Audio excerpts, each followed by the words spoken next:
I think this is a fun Thursday night, and I try to be here as often as I can because there's a nice variety of different topics that are covered, and all of them have been really interesting so far, and pretty helpful as far as free training is concerned. Actually, for that matter, pretty helpful in general. So tonight, I'm going to do something a little bit different. I wanted to talk about a long-term case study, really a couple of case studies in one. One of those cases that doesn't come along very often in anybody's career, but I think that one of the ways that we learn the best is from hearing people talk about their experiences with the real-life work that they're doing every day. So this started very early in my career. It just ended last year, finally, and without further ado, I'll get into it. So for people who don't know me, I'm Detective Cindy Murphy. I've been a cop since 1985. Started in the Army, went to the Department of Veterans Affairs, and then to Madison Police Department in 91. Excuse me. Been doing forensics since 98, and I am a certified examiner, and I've testified a lot. It's a pretty major part of my job anymore.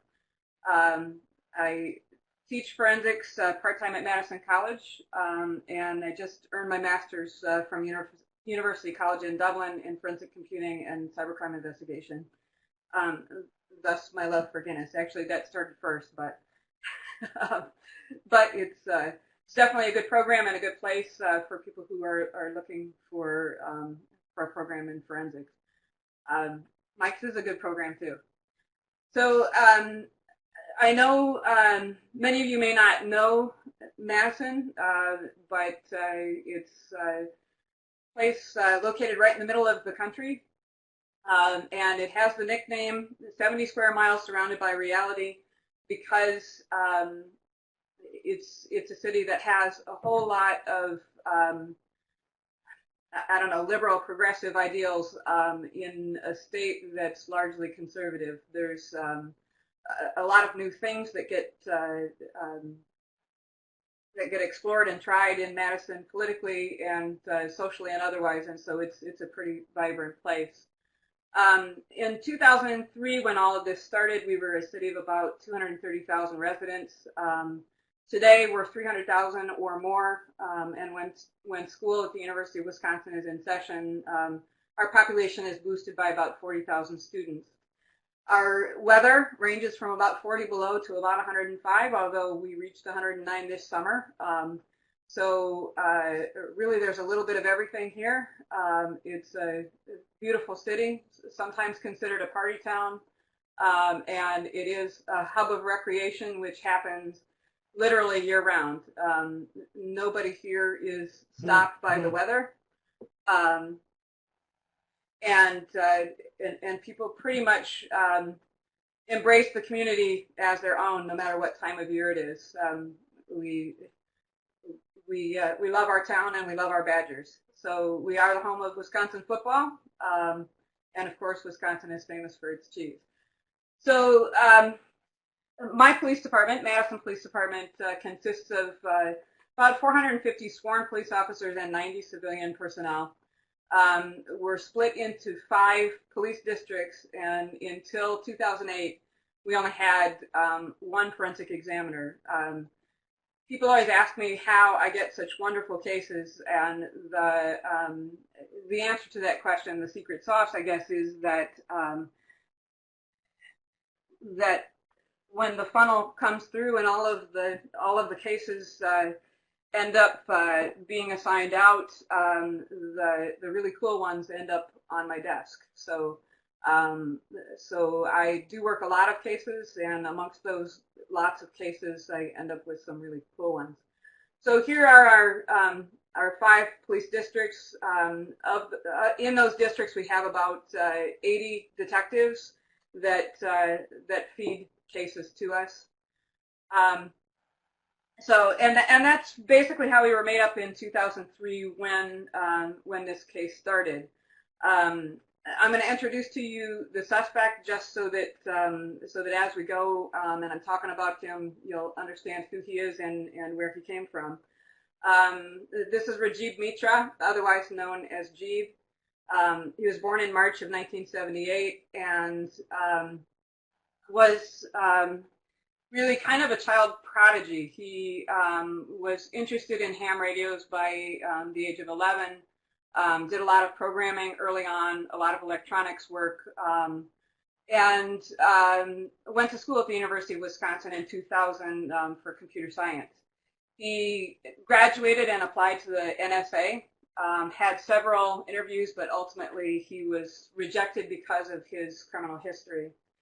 He worked for a company called cyber-terrorism, which was a startup out of Milwaukee, Wisconsin. It was a company that did web applications really pretty early on, and he worked there as a web administrator and a developer until about 2002. And really one of his first connections to the City of Madison Police Department was that he developed our first iteration of our online parking ticket payment system. In about 2002, he returned to UW-Madison to earn his MBA. And when he was arrested, the first moment I knew we were in trouble was when I found this business card in his wallet. So when you're working on a hacking investigation, you don't want to find the chief of the Network Attack Division from the NSA's card in your suspect's pocket. So it was pretty obvious right from the beginning of his arrest anyway that there were going to be some unique features to this case. So as far as criminal history, in 1996, when he was 16 years old, Mitra was arrested for disorderly conduct, and when I looked at the police reports, I found that he was arrested for being in possession of a stun gun. He also had a frequency counter and told the officers that he was trying to determine the AM frequency of the stun gun. 1996, he was convicted through University of Wisconsin-Milwaukee of state statute violation of the Computer Crimes Act, accessing data. He was then convicted again in 1998 of the same thing. He used a computer at his mother's real estate office in order to break into the University of Iowa's Blue Room, set up an email account, and was doing some other things with spam email and whatnot on their account. He also ran a phone system, a bulletin board system for other phone phreakers, and so he was really early on pretty involved with the phone phreaking sort of social circle. So I'm giving you his addresses because they became important later in the investigation. His parents lived on Old Lantern Road in Brookfield, Wisconsin, which was right behind the Brookfield Police Department, and right really underneath the Brookfield, Wisconsin's police radio tower. Their radio system ran right out of their backyard. In 2002-2003, he lived on North Lake Street in Madison, Wisconsin. It's right in the center of our downtown area. And in 2003 and 2004, he moved to a different area on North Orchard Street. All of this became pretty important later to the case as we tracked down what had happened to our radio system and where the interference was occurring from. So just by way of background for people who aren't police officers and may not be familiar with police culture, really one of the most important pieces, if not the most important piece of equipment that we carry is our police radio. You'll hear people say that they would sometimes rather have a radio than a gun. It's because it's our lifeline to the rest of the team. It gets us where we're needed in a quick way. It lets us know what's going on with each other and on the scene. And it lets us really coordinate together so that we can approach problems as a team rather than as individuals. So really it acts as our lifeline. It's a safety feature that it's really hard to work without. And cops get pretty reliant on their radios, and it tends to be one of those pieces of equipment that you don't even notice, even though you use it all the time. You may have also heard the phrase, "You can't outrun the radio," and this is really true. So long as you're able to get on the radio as a police officer and tell other cops what direction somebody's going, whether they're in a car or on foot, if you can get a good description out and radio that, other people can sort of, act as remote eyes and ears and pick up the bad guys as they come through the system. So attacks on police radio systems and really jamming cases against military and civilian systems really aren't that uncommon. It's been a common tactic in warfare to jam the enemy's transmissions, and in the police world, going back as far as 1998 and probably before, there are numerous cases of police radio jamming. Both analog systems and digital systems have been hacked using different techniques, and really these sorts of attacks are still going on to this day and will continue. So they're just really not all that uncommon. So while it may seem that this is a unique sort of case, actually it happens quite a bit, and generally it's seen as a frustration. Once in a while we catch somebody. Generally they're dealt with in the state system because it takes a lot to prove the federal crime as a computer crimes case. But they do happen occasionally. So I get calls probably 2 or 3 times from agencies looking for advice about these cases. In our case, we had just installed a new radio system when we started to have trouble. So in the fall of 2002, we installed a brand new digital 800 megahertz Motorola SmartNet 2 radio system. You can see it there on the right. Obviously, it looks like a server rack because that's exactly what it is. And right from the beginning, we had technical problems with the system. We had technical problems of several different types and kinds. They happened at different times of the day, and some of it was a natural result of the system's changeover, but some of it was due to intentional interference. And really what happened was that all of those early technical issues predisposed the department and the radio maintenance people to seeing all of the issues as technical in nature rather than intentional. One of our early challenges was in trying to get the judges that we were talking to and ultimately the jury to understand that the radio system is a computerized system, that really underneath it all it's a computer, and so this is a computer crimes case. The radio system functions much like a cell phone network on a very much smaller scale. It's an 800 megahertz voice and data radio communication system. And when you push the button on your portable or mobile radio, what happens is that data packets are sent to authenticate the radio as valid on the system and to assign the transmission to a voice channel. Channel selections and other decisions that would normally be made by the radio user or by dispatchers are made by the central controller, which is a computer. So the benefits of having a computerized system versus a purely analog system is that there's faster system access, better channel efficiency, more privacy on the system, and the flexibility to expand the system and to break people off into groups of users that can communicate with each other but not others on the system. So when we ultimately brought this to the jury, we needed a simple way to explain how the system worked. And this system is broken down into basically 24 channels, 20 of which are control channels, only one of which is active at any given time.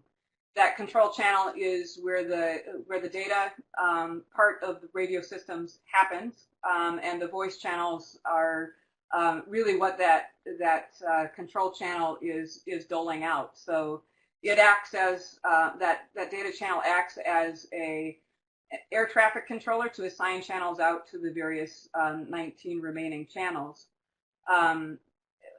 The control channels will be switched automatically every 24 hours, and if something goes wrong with one, you can force that switch to occur earlier. And so really the computerized part of the system helps to keep things working smoothly, and it all happens behind the scenes. For the most part, users are unaware of it. It just works.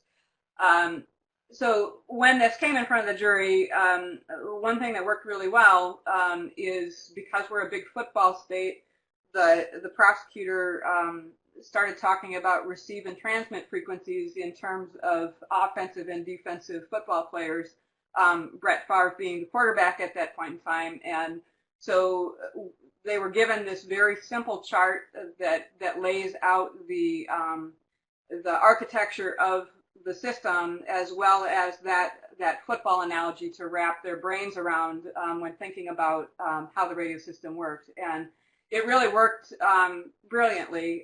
Some of the jurors later, after the trial, said to us that they were back in the jury room talking about receiving and transmitting in terms of football rather than data. So it's a really successful way to teach people about this high-tech stuff, is to find a good analogy that fits.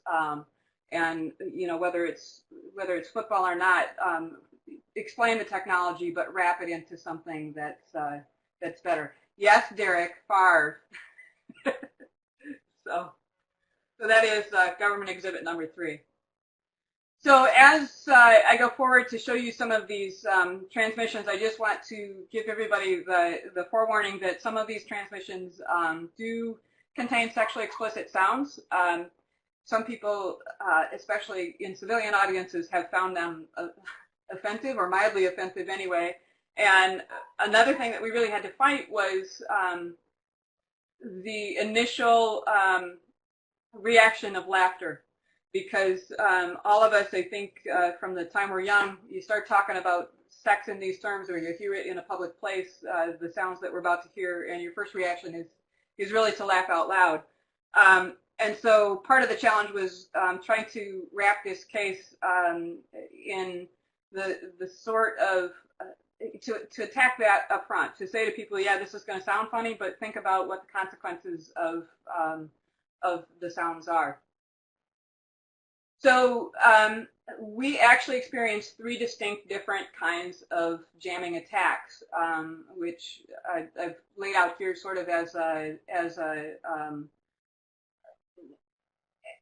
one slide. And I don't think that these are the only 3 sorts of attacks you could launch against a radio system, but these are the main 3 that happen, and all 3 of them happen to us.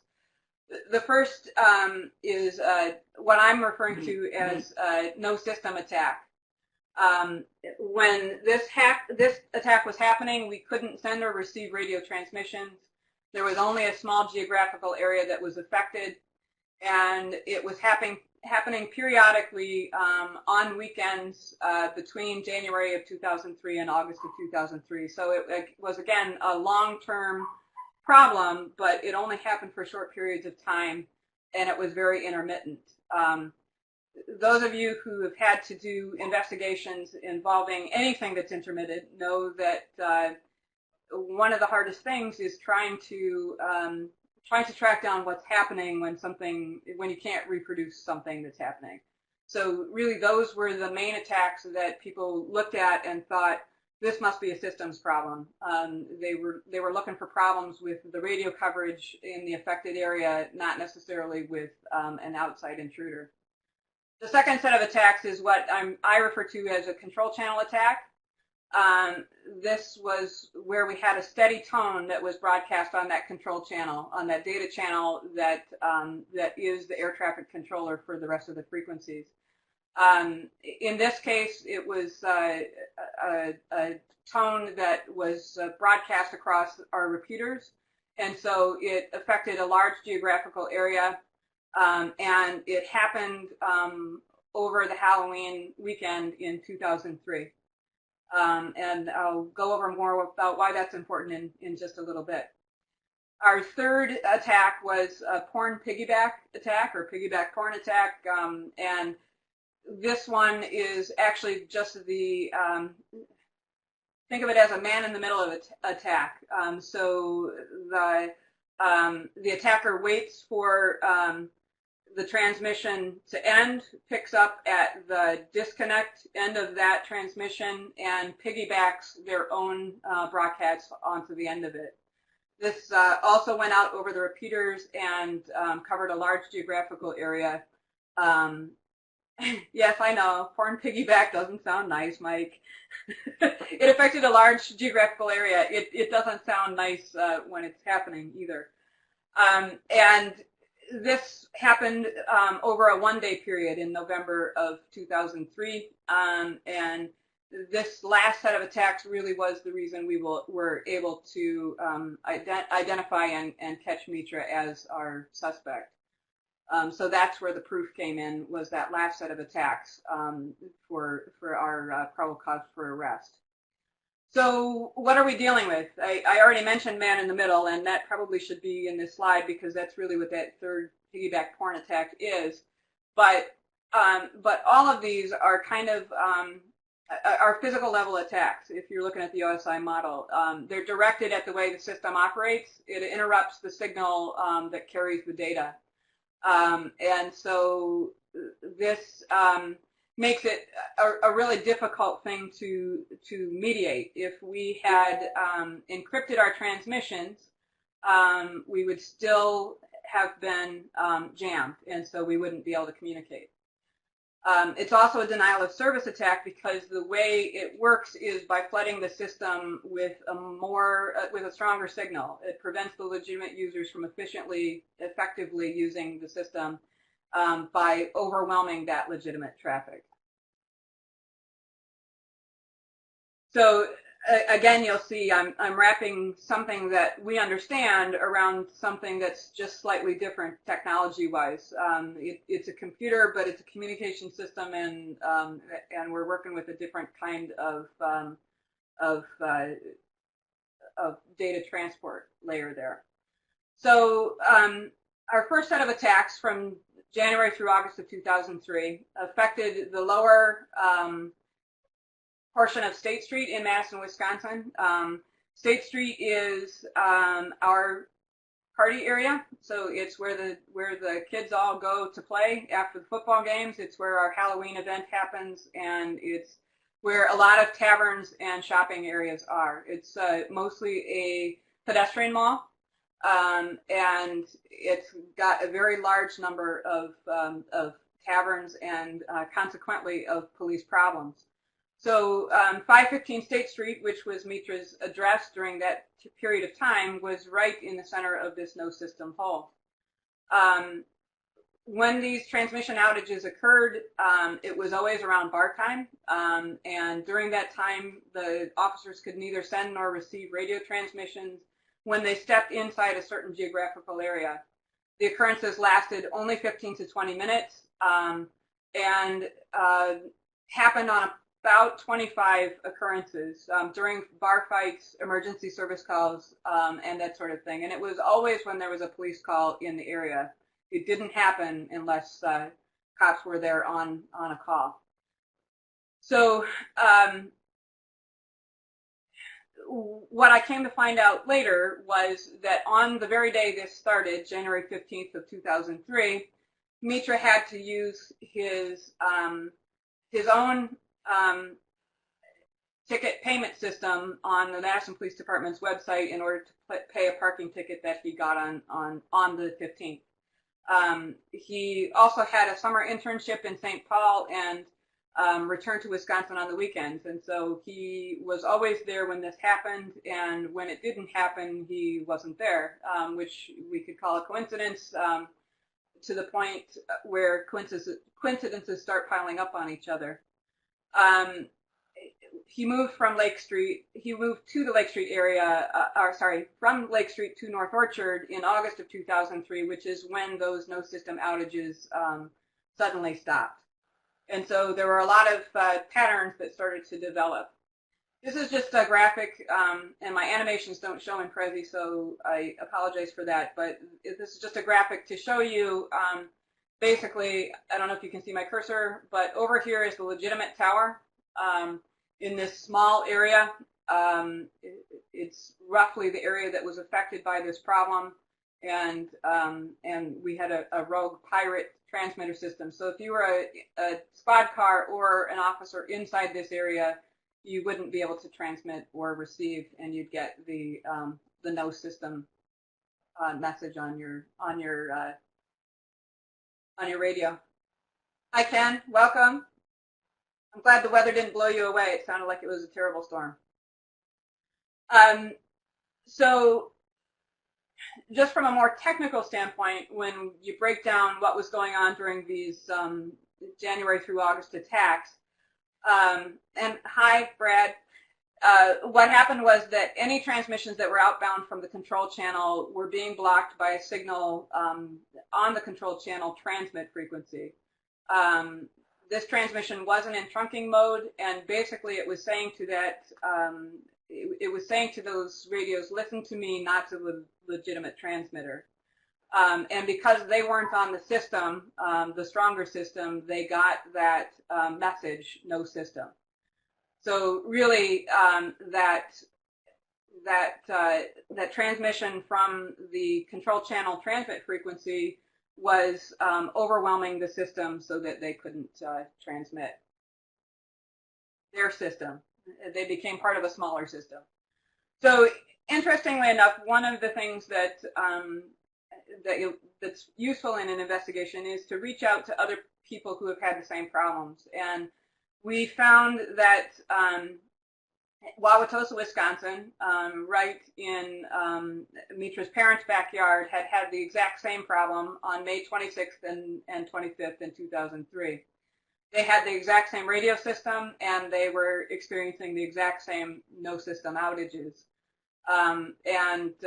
Interestingly enough, when we served the search warrant on Mitra's car, we found a car wash receipt in his vehicle that placed him in Wauwatosa on May 25th. That car wash was actually right near the radio tower behind the police station. So that weekend, while they were having radio outages in Wauwatosa, we did not have any radio problems in Madison. And the other thing that becomes interesting about this is that we don't have a stationary problem. We have a mobile problem. So our response during that initial period of time was an interesting one. Again, people were predisposed to thinking of this as a technical problem with the system, and so there were some threats to sue Motorola if they didn't get their system working right. The union got a little bit upset because all of their officers down there in that area were obviously being subjected to some officer safety issues. They weren't able to communicate, but only when real problems were happening. And so our radio shop set up a radio signal monitoring station in the State Street ramp. They were able to identify a single transmission on the right frequency originating from the 500 block of State Street, which was right across at Mitra's house. at pretty great expense to the city during that time. They furnished cell phones to all the officers who were working in that area. And again, we had all of these threats of lawsuits, but nobody thought about intentional interference at that point in time. And what was nice after the fact about all of this was that it caused enough email traffic so that the content and nature of the problem was being documented through email in all of those complaints. So that moves us forward to October 31st through November 1st of 2003. This was our Halloween festival that year. Madison is a really well-known destination for Halloween revelers. We have really tens of thousands of visitors who come to Madison for the weekend. And all of them get drunk and then get out onto the street in costume and get rowdy with each other. So 2002, 2003, 2004, and many years before and since, that celebration culminates in a riot that's usually ended by clouds of tear gas and hundreds of arrests. We often have looting, and generally there's well over 250 cops working the streets, so it's a multi-jurisdictional sort of project. Oh, it disappeared there for a minute. We anticipated after August that we might have some problems on State Street because that was so close to the area where this celebration is held. And so because of that, they set up an analog radio system in addition to our digital system to attempt to try to have alternate communications. Unfortunately, they didn't give the radios to the officers. They just had that secondary communication system standing by in case we had problems. And if you can imagine being an officer having communication problems and then trying to swim through a sea of people to a command post in order to get your radio, it wasn't a very effective plan. So these are just a few pictures of what Madison looks like on Halloween. These are from the year this happened. Again, it makes for some interesting photographs and some pretty comical situations. It's actually kind of a rite of passage for some students to go down to Madison and get arrested. Alternatively, we call this Freak Fest, and it brings into town people from literally all over the world. We've had arrests from Germany, from France, and from South Africa, to name a few. Oh, I want to go back to that one and just point out the Molotov cocktail in this guy's hand. And the booze that he's just looted from this store. This gets to be a situation where people take advantage of the cover of the crowd in order to commit crimes. And so this is that same building the next morning. And obviously, it wasn't Madison's happiest corner that day. So I'm going to pop out of this presentation for a second because I know that video won't play inside it, and play it for you off of YouTube. This will give you a feel for how it is to be inside that crowd when it's actively going, and you can hear how loud things get.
So this video was produced obviously by students on the other side, but they kind of did me a favor for presentation purposes because it gives a much better view of how things are to be in that crowd. So I'll fast forward so that you can see the credits because I want to give them credit.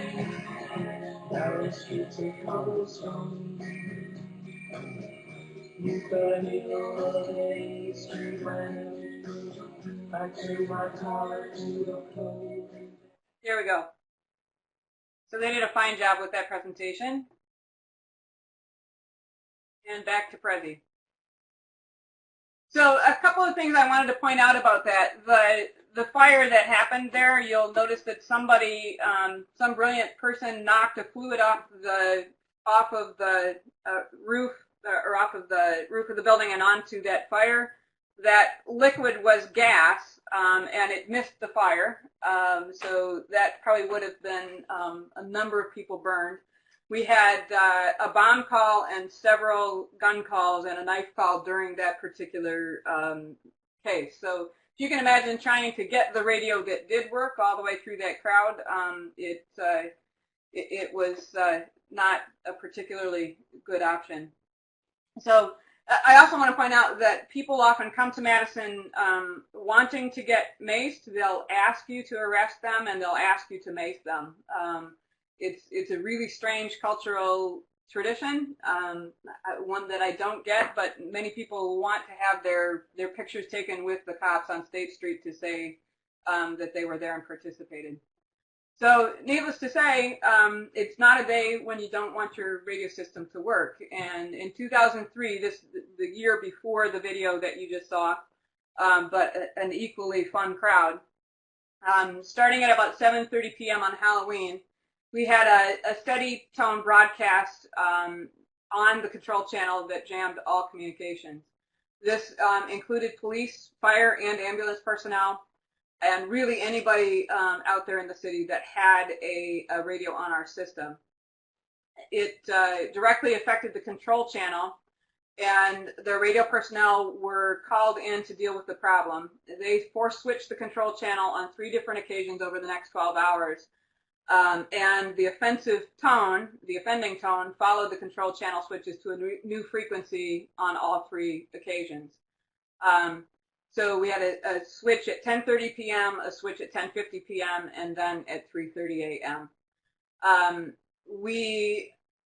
We had radio shop people out there with monitoring equipment, and they accidentally, trying to get around to the block of State Street where they thought it was coming from, were able to narrow down the signal source to 10 North Orchard Street, which was the building that Mitra had moved to. So between 11 p.m. and 3 a.m., during that time when the channel was switched and we actually had communication, Mitra was out partying on State Street with his friends, taking a bunch of pictures, and during the times when we were having problems, he was at home, holed up in his room. So on Halloween of 2003, all of our transmissions were affected to some extent. The amount they were affected depended on the signal strength of your transmitter, so whether you had a portable radio or were in a squad car, and your position and distance from a tower in the system. The transmissions were all being blocked by a modulated tone that was transmitted on the control channel receive frequency, and that unauthorized transmission was not in trunking mode, so it wasn't an authorized signal. The authorized user could only transmit if their signal was stronger than the offending signal, and so squad cars had a better ability to transmit than portables. It shows that I have 2 sound files there, but I tested today and neither of them work, and I'm not going to go back and try to do it. Again, my animations on this slide don't work. There are some things that are better about PowerPoint, but this is just showing you the rough position of our authorized towers, and then the one pirate tower that Mitra put up over on Orchard Street, and how once it hit our system and was repeated over the trunking system, it became a problem for a much larger area than his original attack. So people who do network response know that one great place to go for information is logs, and one of the places I went for information in this case wasn't just the logs from the radio system, it was logs from our MDT system, because that's actually on the same communication system. And so really what I wanted to see here was who was affected and how were they affected. And you can see also that that on that night we had a bomb call, and that cops were walking into a situation where they had an armed robbery with a bomb threat, and they didn't have communications other than their squad MDTs to chat back and forth as if they were doing SMS messaging. So and then people started speculating about the fact that maybe the backup radio system that they set up as a backup was part of the problem, and you can see people's nerves got quite frayed because it got really hard for people to communicate with each other. This went on for pages and pages, but I just wanted to show you one of them. So then probably the most famous, because there's some real audio to listen to, are these piggybacked porn transmissions. Basically, after Halloween, it became obvious that this was an intentional act. You don't have rogue signals switching control channels, following and reoffending. So that made it really clear that we had somebody doing intentional jamming. And at that point in time, I knew absolutely nothing about, well, not absolutely nothing, but nearly nothing about radio systems and how they worked, and really aside from using radios and understanding that they were somewhat analogous to cell phone systems, and having some CB experience and some police radio experience as a user, that was the extent of my experience. So I got called in from the street on Halloween night, and they basically said, okay, you're the high-tech crime person, figure this out, somebody's jamming us. After really getting a crash course from the radio shop personnel and from some great technicians over at Motorola, I decided that I needed to mix some of what I knew with some of what they knew, and we put together an incident response team. And so I knew that my knowledge of radio systems really needed to be bolstered, backed up by people who really knew what they were doing and knew how to use the tracking equipment. And so part of that team became a couple key players from the radio shop. We also had a network person from the University of Wisconsin who is brilliant. His name is Jeff Savoy, and he helped me to figure out the ways in which this network was similar to networks I was more used to. And so he was part of that team. And then we had first responders to help with doors, and we actually had a couple of ham radio people helping us to monitor things. And so really it fit traditional response in that we knew we were going to have a problem again, and so we developed a team of people that had skills that were sufficient to try to deal with the problem should it happen again. And the plan was that the next time anything remotely suspicious happened with the radio system, everybody would be called in, we would all meet, and we would figure out how and where to respond. Thanks. So we had a problem on November 11th, starting at about 7:30 p.m. again. And at that point in time, when the problem started, the plan didn't come together as prescribed. So what happened was that somebody heard these sex noises over the radio in the dispatch center, and the first assumption was that there was a possibility somebody was having sex in a squad car, not that somebody was messing with our radio system. So really the response got put into play actually at the second transmission, once somebody figured out that this was in fact a interference occurrence rather than a major policy violation. So what was happening was that at this point we were having sexually explicit sound files piggybacked onto the end of legitimate police communications. These were always transmitted during the repeater hang time at the end of a voice transmission. These transmissions happened on the voice channel receive frequency, and any voice channel could be targeted. Again, the whole city was affected, and we had 13 unauthorized transmissions over about 2.5 hours. So we didn't have a whole lot of time to track the problem down. These were audible to anybody with a scanner, and we were able to confirm in the field that the transmissions were coming from 10 North Orchard Street. So again, I went back to the logs from the MDT transmissions, and I'm hoping you can read, but because I don't know what size it is on your screen, but basically you can see the confusion that starts. People are saying, okay, did you just hear someone on the radio say, "You're making me so wet"? Holy cow.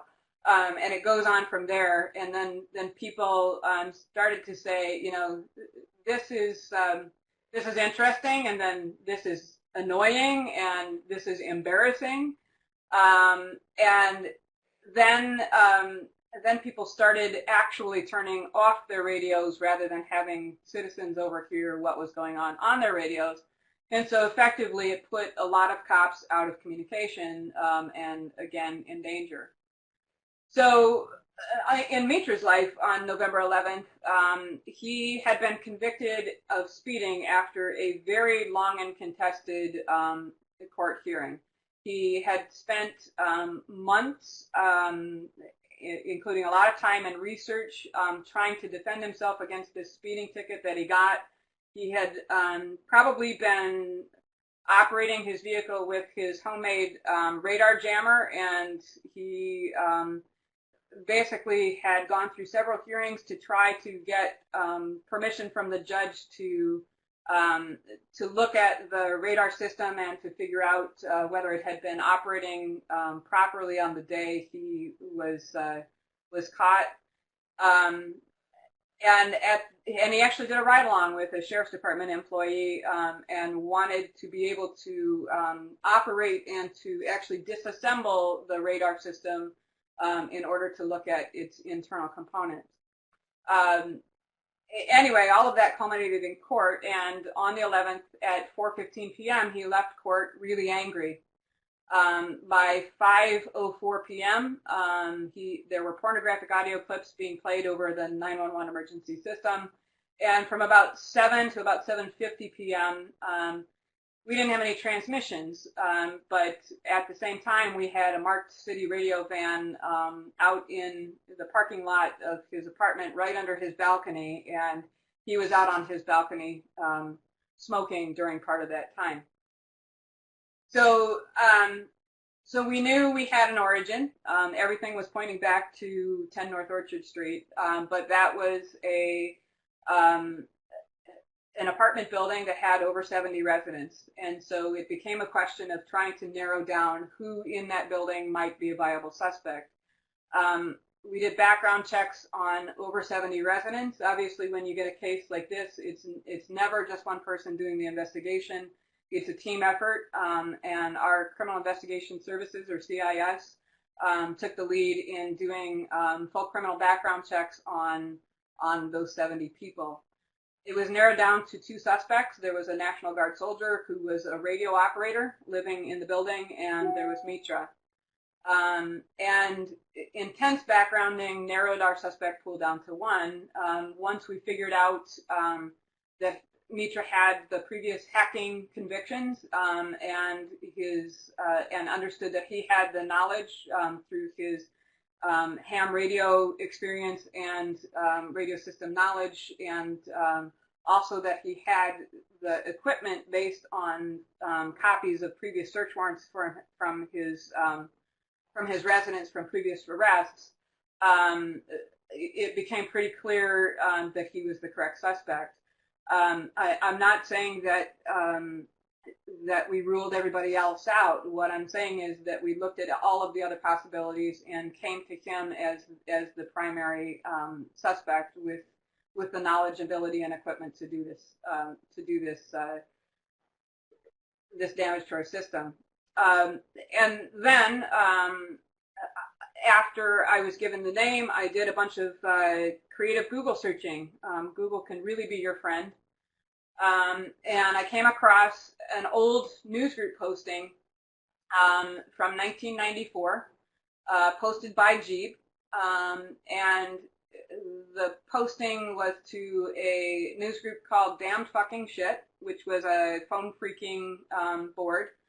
And on that, he had written a 2 or 3 page document, basically a white paper, about hacking radios.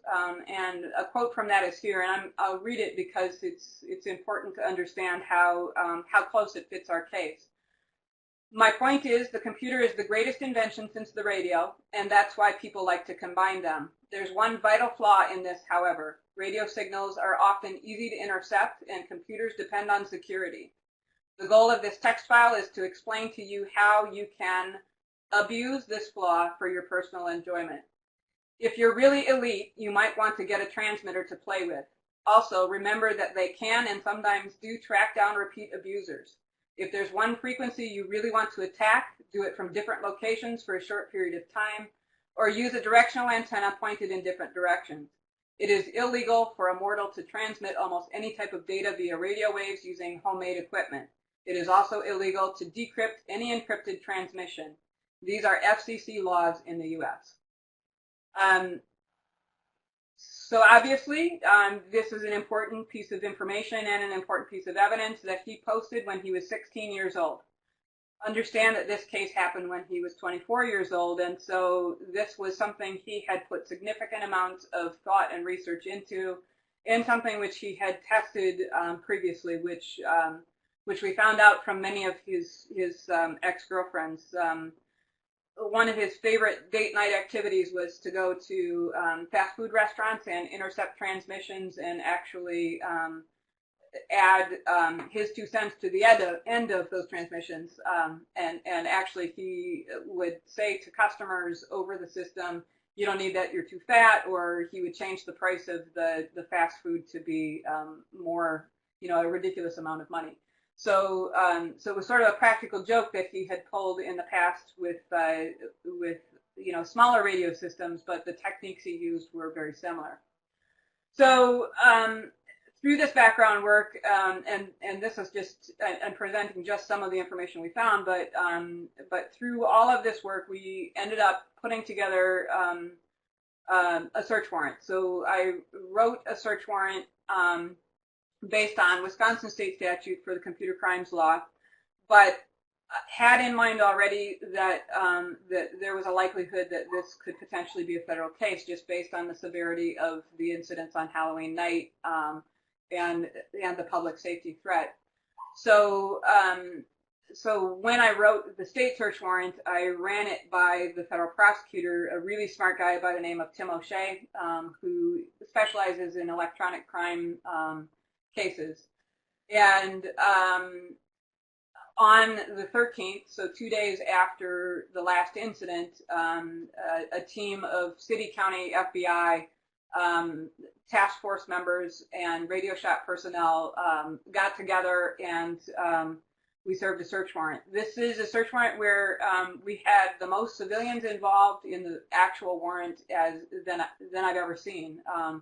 But I knew that there was going to be equipment there potentially that I wasn't going to recognize just based on his background. And so I wanted somebody who specialized in electronics there with us, and I wanted some radio people there with us.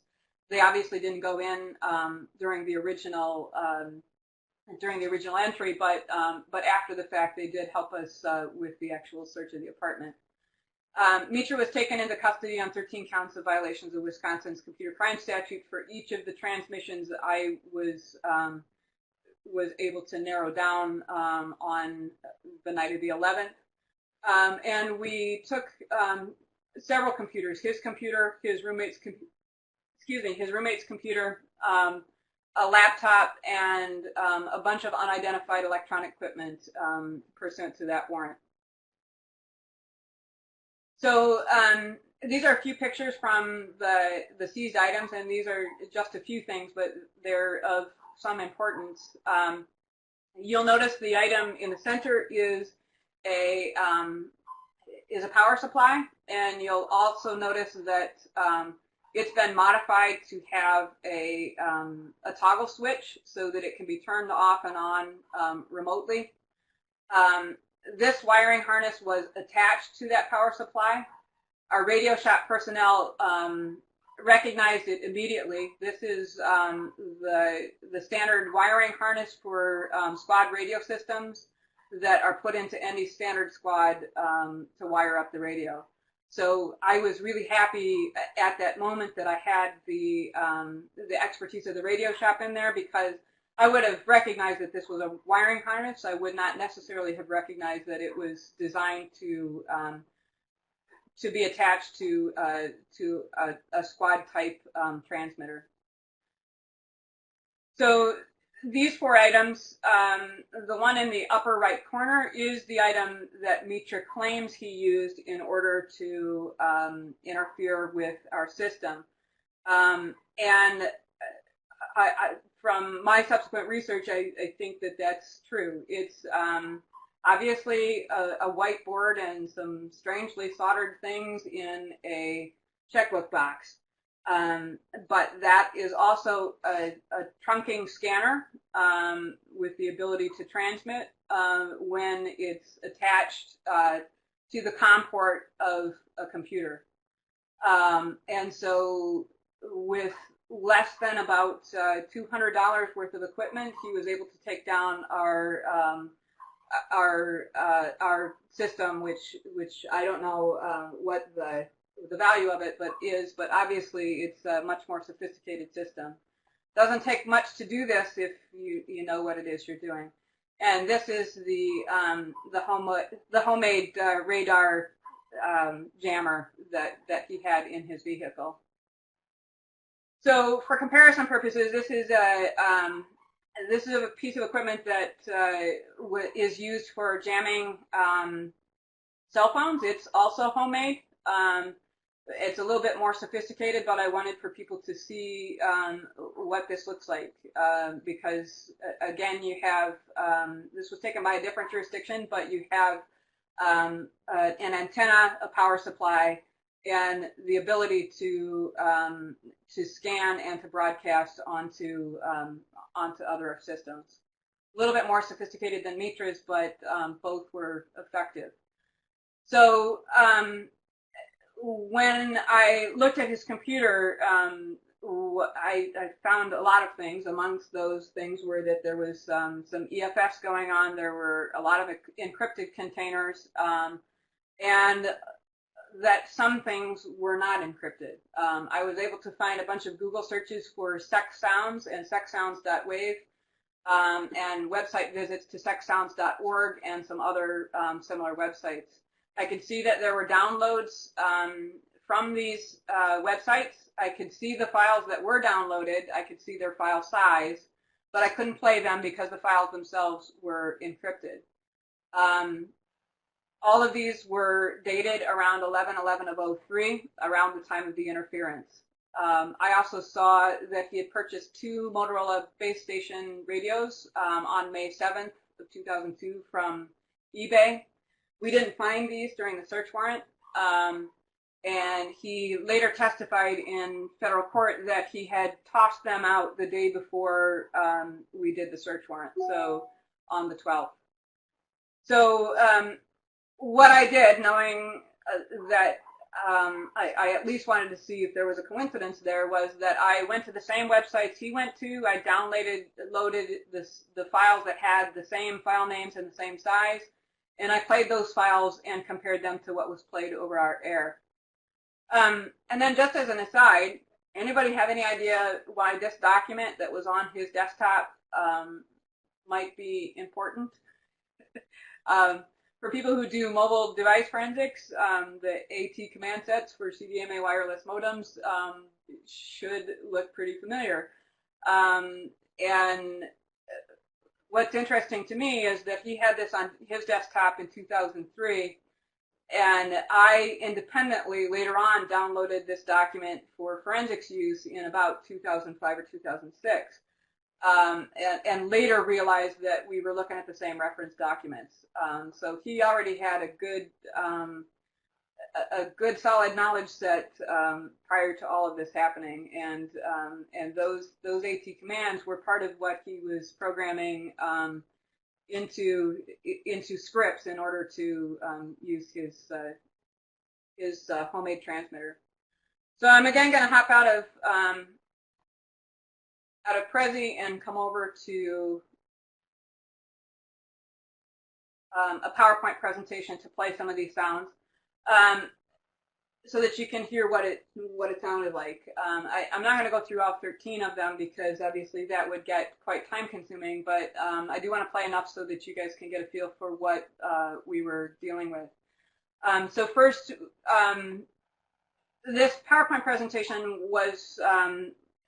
is close to what I set up for the jury at the federal jury trial. That one was probably a little bit prettier than this, but what I did was show the jury the name of the encrypted file from Mitra's computer, show them a date or timestamp or more than one if I had more than one, the matching dispatch tape segment, the time of the dispatch, and then the sound file from the internet that I downloaded and played.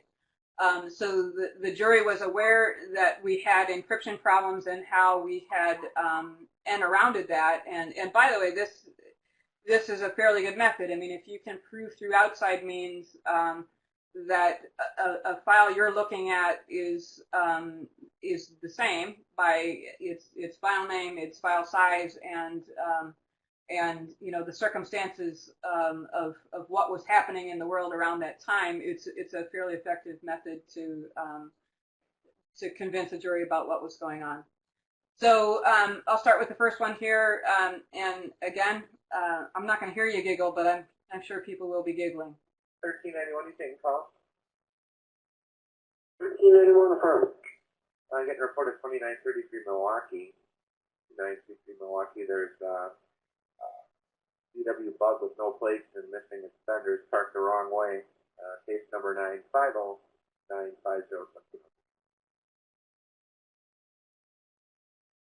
1391, the case number was 950. That's affirmed. Copy.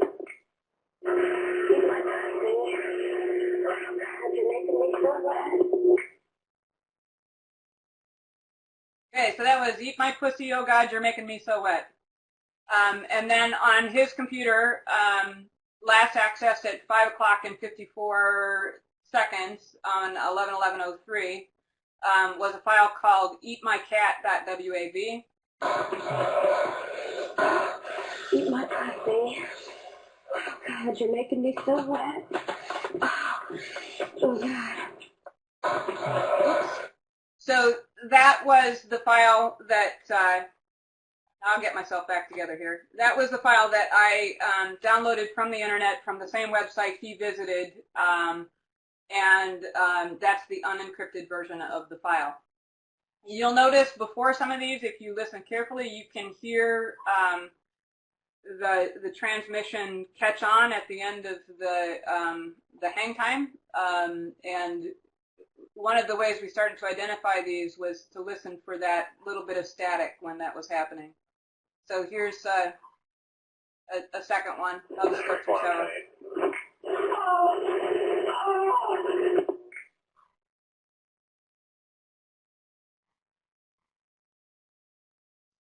And you can hear that it doesn't let go right away after his transmissions happen either. So there's a disconnect time involved there as well. So here is a sound file on his computer that was called toorgasm.wav. And it goes on from there. And I won't play it because it just keeps on going. But the two sounds initially are the same as each other. I tried a lot of software to try to compare these sounds using software rather than doing it by ear, and found that because those sounds were being played over the radio system, the resulting sound was changed enough that the software couldn't find the matches, but the human ear still can. And so that became frustrating because some of these clips, as you'll notice, were 4 and 5 minutes long, and so I was listening for those 10-minute snippets that were within the file. So I'll play a third one for you.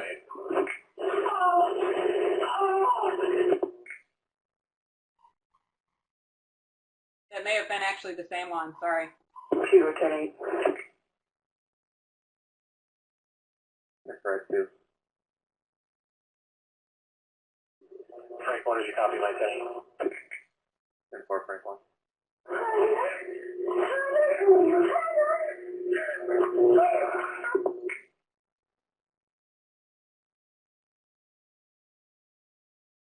And then that one matched up to Sexcom 72.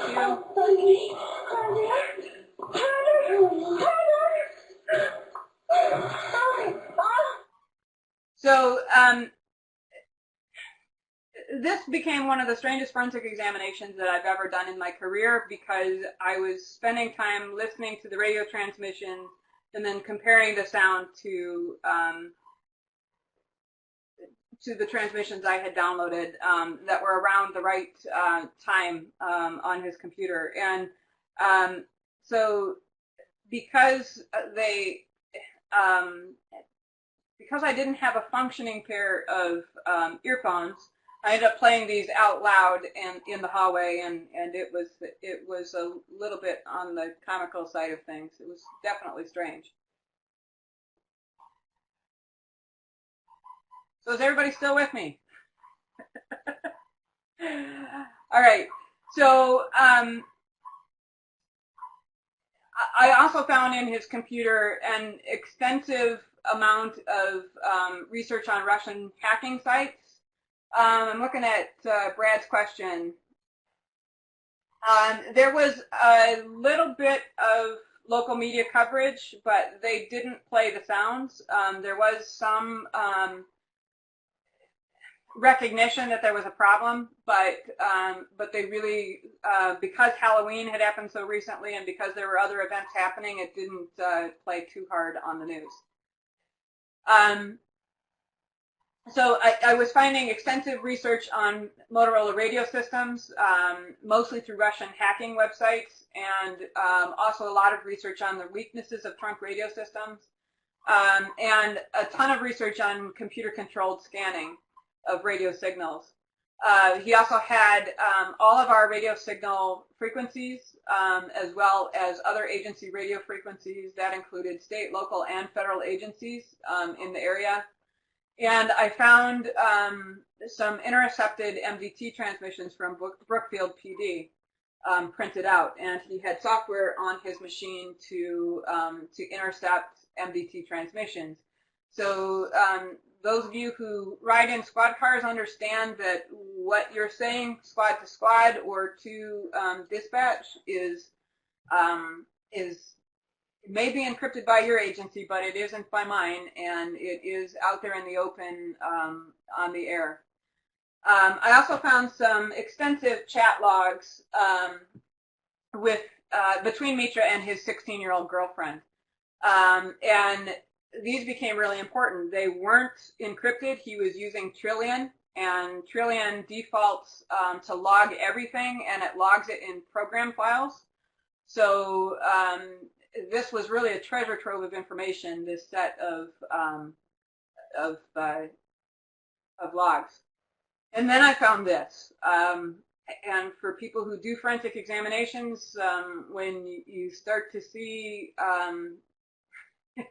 that you've got a lot of encryption involved, I'll zoom out a little bit, and you can see all of the different.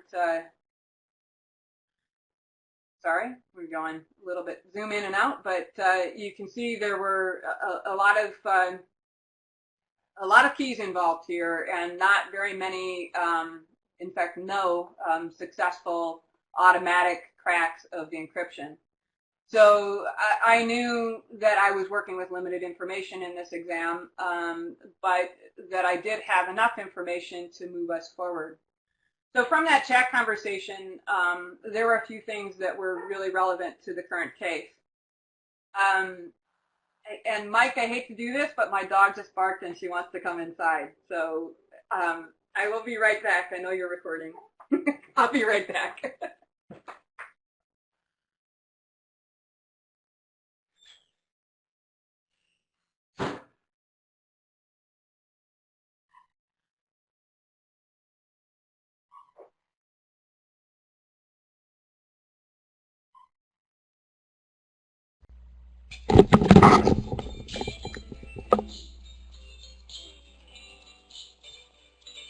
I'm back. Okay, those of you who know me know that my dog comes first. All right. So in the chat conversations, we found a lot that was really relevant to the case. Some of it really pointed to the fact that there was a sexual relationship between Mitra and his 16-year-old girlfriend. But that was kind of a side investigation at that point in time. So he started talking about his, I don't know, confessions that he needed to make to her, and basically said, this weekend I'm going to tell you some things, and she wanted to know if they were good or bad or all three, and he said all bad. And she asked what it was about, and he said, they're illegal and immoral things that I've done, some of which I still do, because these things are basically very mean things to do, and they affect innocent people. They're selfish things. And she says, what does it deal with other than what you said? And he says, 3 things come to mind.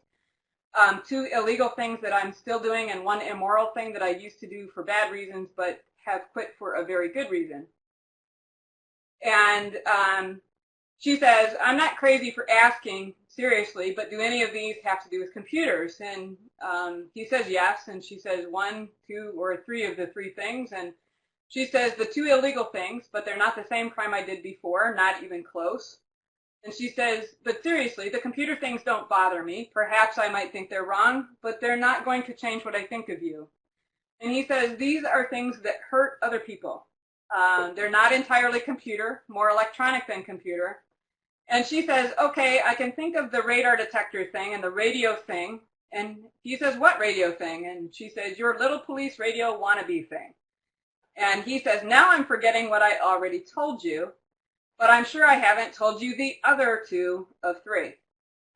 So that told me a couple of things. Number 1, that the girlfriend might know something.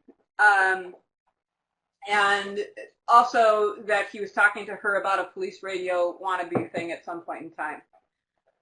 Also, when I was doing this exam, I kept coming across evidence of child pornography. This was really early on. I was finding thumbnails in unallocated space. I was finding file names that were consistent with child pornography. Anybody who does these investigations is probably familiar with Desi. He had several of the Desi videos, and there were a lot of file names that were just consistent with child pornography. So knowing that as I did this investigation, I kept coming across it, I decided that it was better to preemptively get a warrant so that I wouldn't have to stop my exam to do that when I actually came across a file. So in January of 2004, I got the federal search warrant for child pornography. All of that child pornography was in a form that I couldn't see. I had child pornography in TrueCrypt containers, and I had child pornography EFS encrypted. And I also had a bunch of password-protected zip files, some of which obviously were pornographic in nature. So then on the other side of this investigation, on the internet side, I sent out a subpoena to eBay for their records about what he had purchased, and came back. You'll notice with 2 Motorola 45-watt 800 megahertz max track radios. Those transmitters would have worked on our system, and so we actually reached out to Lane Land, and actually all of the 4 people in yellow, because those pieces of equipment were somewhat relevant to the investigation, and these people actually came up from Texas to testify in the trial about selling these radios to Mitra, specifically because they knew how they had been programmed and what sort of system they had been on, and that they were not accidentally programmed to affiliate with our system. So as all this was going on, we had a grand jury, and Mitra was indicted for 2 counts of 18 U.S.C. 1030, which is the computer crimes violation.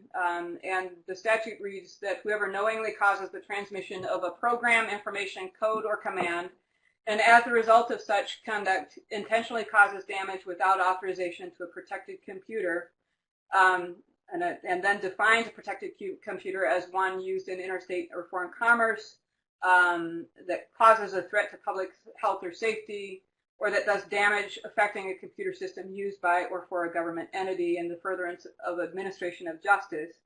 Obviously, that sort of fits what we're talking about as in police radios. So that happened in the early spring of 2004, January or February, and once he was indicted, Mitra filed for a speedy trial, which means in the federal system that we have 90 days to bring the thing to trial. At that point, dealing with encryption and potential child pornography, I had a race on my hands because I had to get this to a point where everything came together as a provable case in front of a jury. We had a jury trial in March of 2004.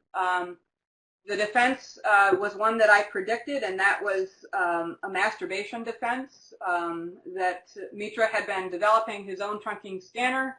He was unaware of the interference that he had caused during the development of that scanner, and that on November 11th, he had been listening to those porn clips for his personal enjoyment, and that the microphone, the hanging wire had bounced onto the metallic casing, causing the circuit to complete and causing the transmissions to go out over the air. He couldn't explain, however, on the stand anything about what his passwords was, why the radios were programmed to affiliate onto our system, and all sorts of other things. And they also basically painted us as overzealous law enforcement looking for terrorists everywhere. Said that the prosecution was based basically on Mitra's name and nationality, and that was as deep as the proof went. Mitra was convicted on 3/5 after a week-long trial, and was sentenced to 96 months in prison, followed by 3 years of supervised release. And he was also asked to pay restitution. So he then immediately appealed, and this went to the 7th Circuit in April 2005.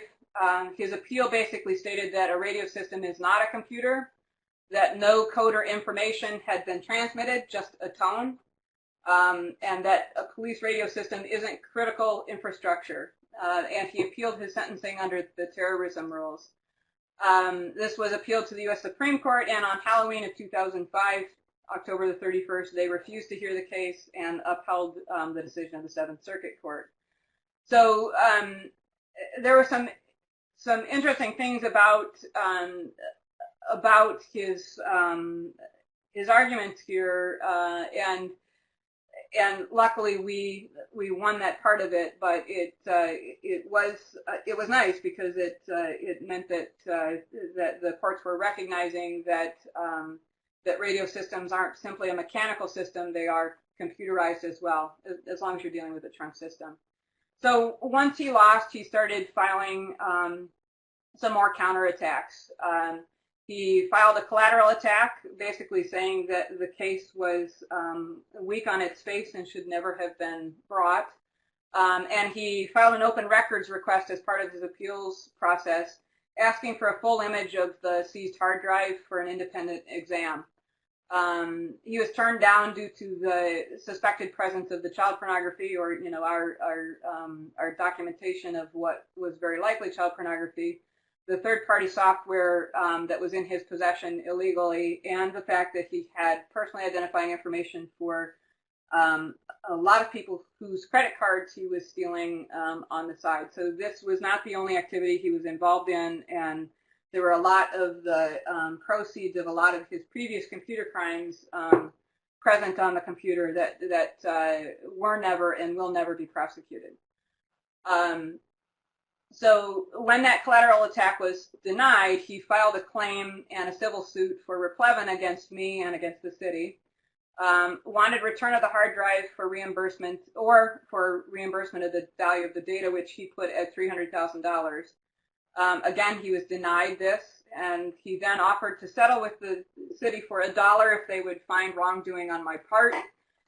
He also sued, saying that his radar detector had been had been stolen. So he started this this sort of legal campaign that kept his case in the forefront. I kept having to answer all of these open records requests. I kept having to provide data and screenshots of other data, and so it kept this case open long after it normally would have been archived and put away into a drawer.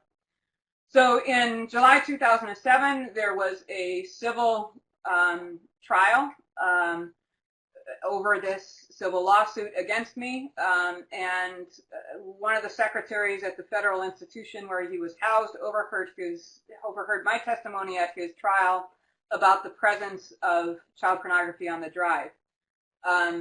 They did a cell search that led to evidence of violations during his transfer from Milan, Michigan, the federal facility there, to Duluth, Minnesota. He had contacted a bunch of people in his hacker crew, had gotten access to a cell phone, and had done some other things, including sort of harassing some ex-girlfriends.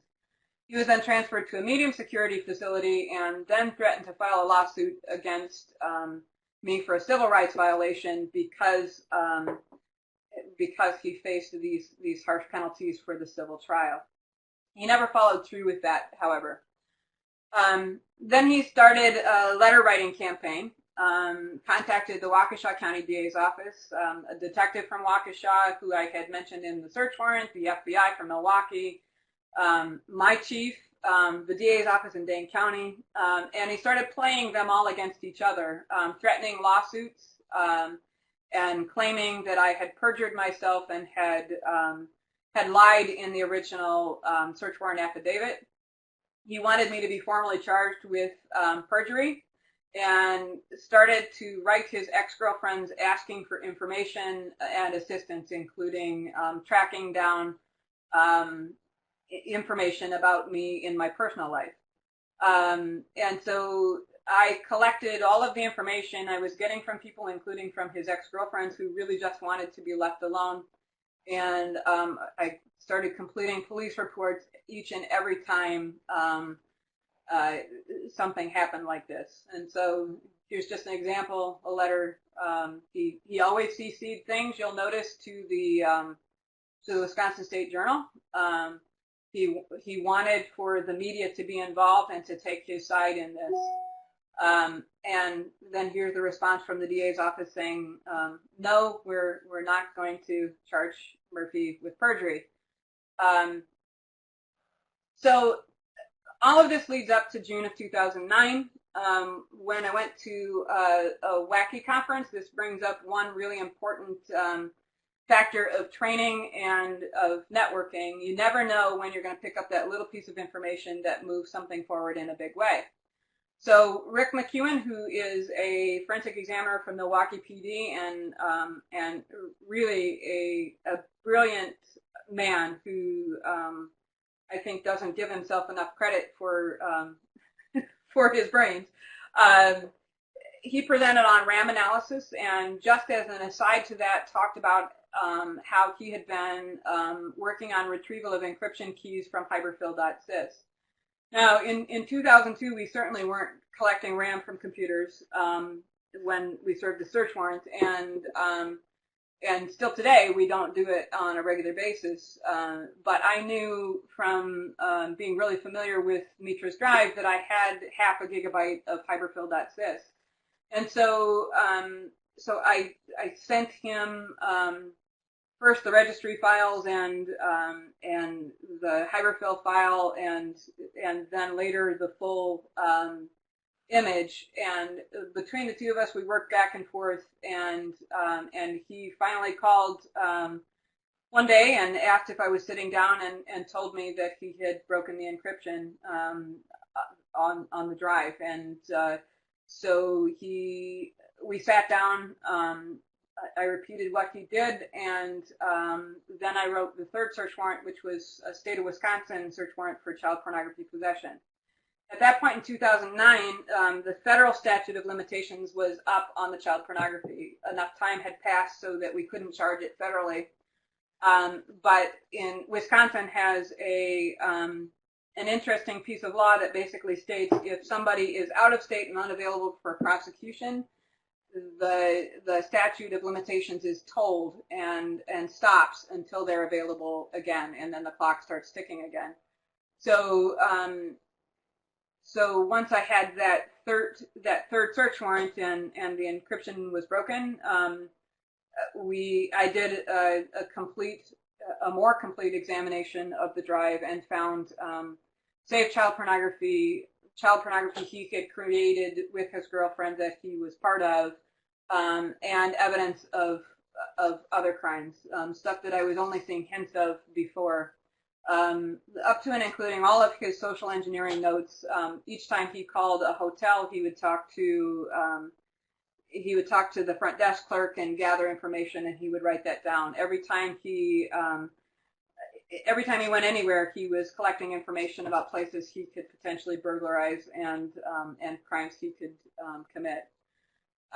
It was, of course, several years later, and so I went and re-interviewed his girlfriend, who is now an adult, and was able to retrieve the original digital camera that he used to take pictures of her on that drive. And so I was able to match up that camera to the active data in the pictures of her.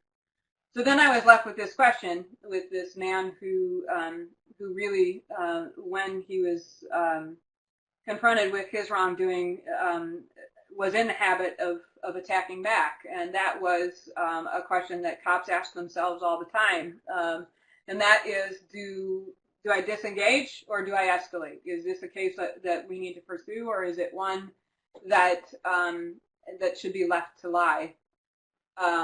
His release date was approaching really fast. His release date was February 11th of 2011. And the statute of limitations on the child pornography was also approaching. And obviously, I had a lot of other cases and a lot of other obligations. One of the reasons I decided to move forward with the case was because he still had an active online presence. He had managed to find somebody to help him with a Facebook page. He obviously had a friend on the outside, stars@gmail.com, who was still helping him to maintain his online presence, and he still had quite a following in the hacker community online. And when it came down to it, after talking with the prosecutors and really doing some soul searching, I realized that for all of us, whether we're civilians or whether we're cops, your reputation as a forensic examiner, as a human being, as a police officer, is a precious thing, and you have to protect it, defend it, and not back down. And I knew that he would continue to send lawsuits my direction as much as he could, and that part of this case wasn't over, and that it was there. I was in it legally, and it needed to be done. So in July of 2009, I referred new charges to the DA's office on possession of child pornography, child exploitation, and repeated acts of sexual assault of a child for his 16-year-old girlfriend. And I just wanted to point out, from a forensic standpoint, this is a very smart man, but if you can see here, his child pornography was stored at cporn.bad. That directory is called bad. That's where the child porn was. And cporn.me is where 2 of the images of him with his girlfriend were stored. So so very smart, and yet he certainly didn't store things in a very smart way. So again, it hit the media, and it also hit the. I did a few Google searches and found that it hit some of the underground boy chat sites. People were talking about encryption breaking and what that meant for them, and whether or not there was an issue. How had we done it? What had been done? And so you'll notice I glossed over a lot of the encryption techniques that we used between Rick and I. If forensic examiners have issues with encryption and I can help, reach out to me directly, and I will do my best to help you, and I'll get you in touch with the people I know who are really good at this stuff. But there's a reason I don't talk in specifics about it publicly beyond what is already known, because I know there's a certain amount of counterintelligence that happens out there. So this presentation is done with a lot of detail, but there are things glossed over on purpose. So another lesson for everybody out there, as we were approaching this second trial for child pornography, we had a preliminary hearing in March of 2010. His stalking behavior was escalating towards ex-girlfriends, and I served him with a stalking letter. In April, I then found a mistake in not only my preliminary testimony, but my search warrant affidavit and a number of police reports that had happened post-decryption. And that mistake went back all the way to the original case. And I actually found this mistake, this is a true story, in my sleep. So sometimes you sleep and you think about cases or dream about them. This is one of those cases where I woke up in the middle of the night knowing that I had made a mistake after being on the stand in a preliminary hearing. That mistake had to do with the fact that I had testified that the hard drive I examined came out of a Dell 4100 computer. That was his roommate's computer. That wasn't his computer. His computer was a homemade computer that was open. The guts were hanging out of it, and it was in his room, which was an absolute pit. So I found myself in my dream walking through this search warrant again and looking over and seeing her computer and knowing immediately that I had made a mistake. So that left me in an interesting position, considering that this is a man who had accused me on numerous occasions of lying in police reports. And my response was to write a report saying I made a mistake. And any time I made that mistake, I was wrong in what I said. And that was an interesting moment, because I knew that there was a potential that in admitting that mistake, there could be some real scrutiny. But again, when it comes down to it, if you know something, you got something wrong, own it. Don't let that mistake live forever. Mistakes happen to everyone, and admitting them can be hard. But in the end, it's a good part of protecting your integrity and your reputation and making sure that the system works fairly for everybody. It would not have been fair for me to continue to purport that was a truth when, in fact, I knew that it wasn't any longer. So we had a suppression hearing in December of 2010, a jury trial in January. He was found guilty on all counts. He then filed another open records request for the contents of his hard drive minus contraband files. But again, we had broken some of the encryption, not all of it, and that was denied. In April of 2011, he was sentenced to another 6.5 years in prison, 7 years extended supervision, and sex offender registry. And at the last minute, at my suggestion through the prosecutor, the judge told him that he couldn't have any computer use during his custody or his extended supervision. And she also ordered that his hard drive be destroyed after the appeals were exhausted. That was also at my request. I knew, and I still know, that there's something within that data that he cared about more than I have yet found. I don't know what that is, but I have the feeling there's something there. So generally after a case, I will listen to jail tapes. I listened to jail tapes and found some strange things, including what I thought were suicidal statements, or at least manipulative statements that sort of hinted at not wanting to go back to prison and not wanting to live if he had to go back to prison. So I notified jail staff and mental health personnel. And then there was a call right before the sentencing where he told his mother that he got a visit from one of my coworkers. This was the morning before sentencing, and that person had interesting things to say about how I was doing my job and the tactics I had used, and that coworker would be testifying at the sentencing hearing. And also that his attorney had been present during that visit. I checked the visitor log and found that there was a visit from his attorney, but nobody else had gone there. Next morning, the day before his sentencing, the day after his sentencing, he committed suicide in Dane County Jail.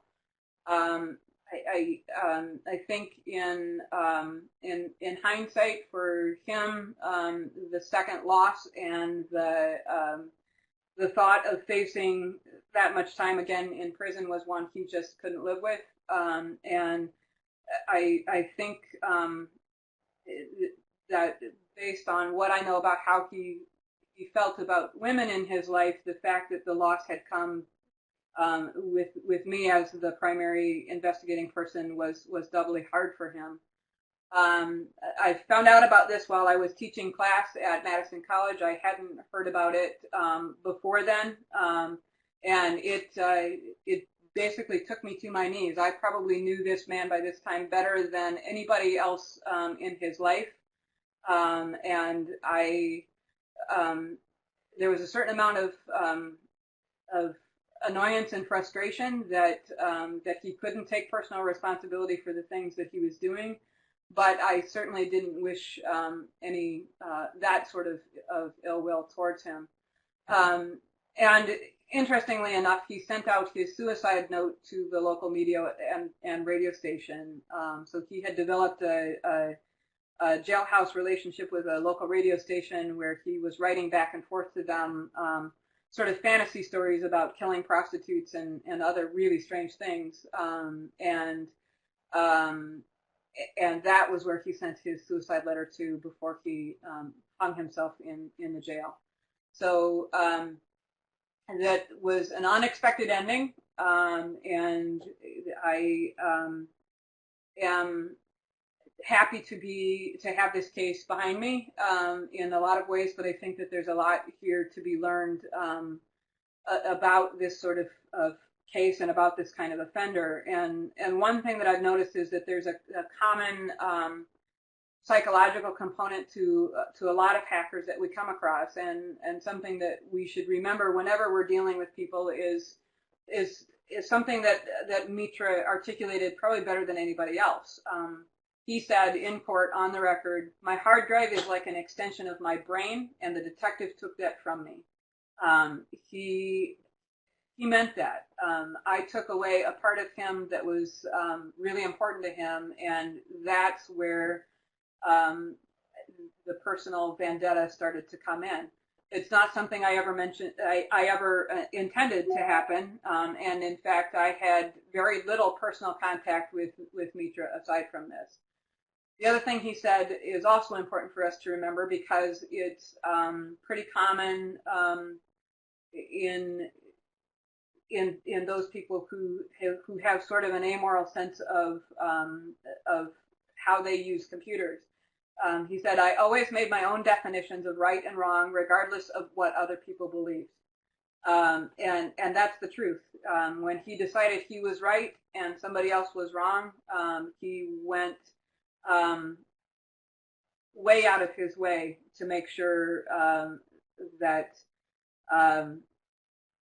they regretted whatever it was they did. It was an interesting set of circumstances, and so obviously he was a very troubled person and a very smart person.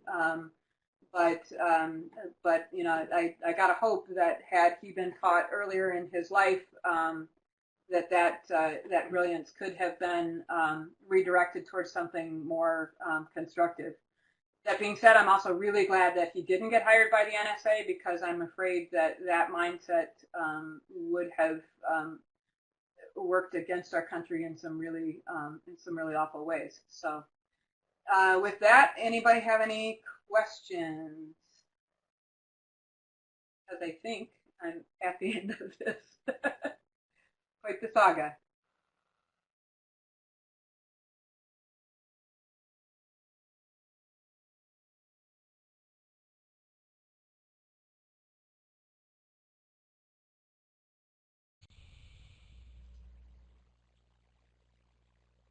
Are you back, Mike? I'm back. I think, yeah, everyone's saying it was a great presentation, and I certainly agree with them. huge case. Yeah, again, if people have specific questions, go ahead and call me or talk to me. Somebody was saying, I think it's great that your supervisors allowed you to pursue this.